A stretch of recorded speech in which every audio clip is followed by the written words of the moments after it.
Yeah, speaking of terrible ways of arguing, I wanted to ask you about social media in particular, because Yeah. and I'm not sure how I feel about this totally, but I'm curious about your perspective as someone who's so focused on free speech. Yeah. So, let's just say Twitter, for example. Elon just bought Twitter, and ostensibly his mission is to make it you know, a forum for free discourse, right? He Hmm. wants to correct some of what he feels are, the wrongs that were done to kind of stifle speech from one direction in particular, it seems.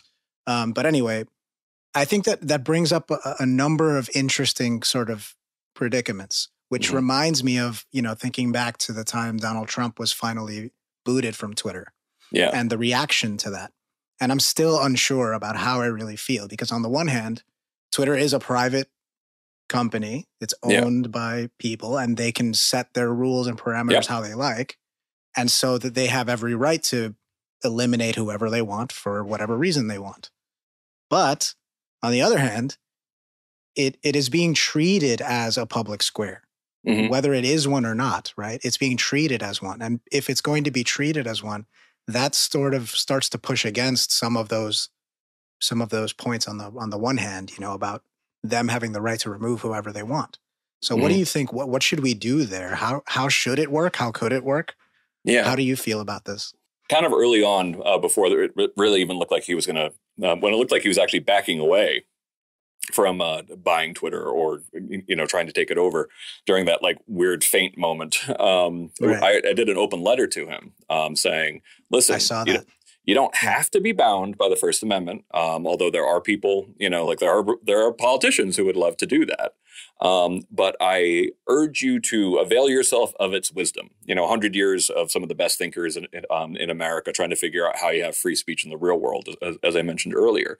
That doesn't mean that every single, First Amendment protected thing you have to host. But, if you're going to call something threats, then there's a great definition of threats that actually makes a lot of practical sense. And you can say that we're tying ourselves to that. Incitement, same thing, and that if you are going to have exceptions, take advantage of this pre-existing body of wisdom. Is the argument. Do I know how it's going to work out? Of course I don't. Nobody does. Right. But should we be hoping that it's better for free speech?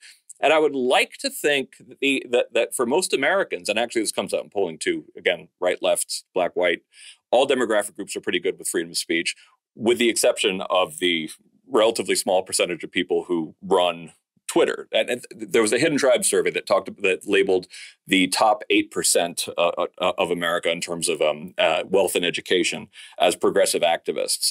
And interestingly, it was the second most white group as well, right next to the most far right groups. And that essentially it is kind of funny because that it's like a small percentage of a small percentage have been taught that free speech is actually part of the problem. But boy, are they powerful on Twitter, because even just the mention of freedom of speech was like, oh no, it's like we all saw this coming, but the extent to which that's part of some of the groupthink on Twitter is that free speech itself is now this tainted term. That was deeply troubling, and you would think that someone arguing for more free speech on Twitter, even 10 years ago would have been like, right on. But now there was like gasps and shrieks.